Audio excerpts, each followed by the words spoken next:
In this tutorial I will show you 4 steps to clear the cache in Windows 10 or 11. Step 1.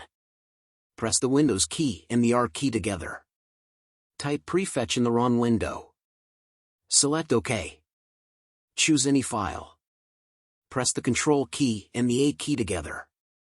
Press the Delete key.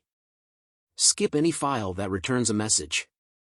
If the Delete key does not work, press the Shift key and the Delete key together. Step 2. Press the Windows key and the R key together. Type Temp in the window.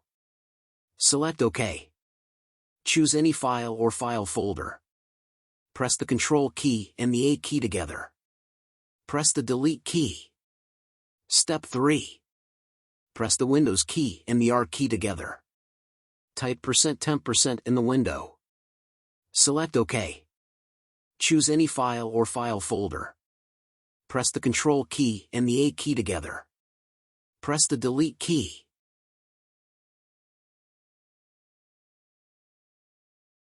Step 4.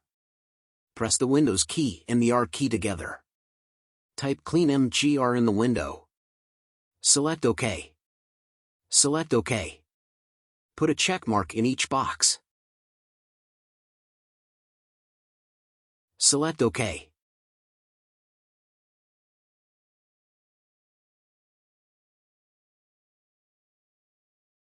Cache is now cleared from your computer. Please like and subscribe to our channel. Thanks for watching.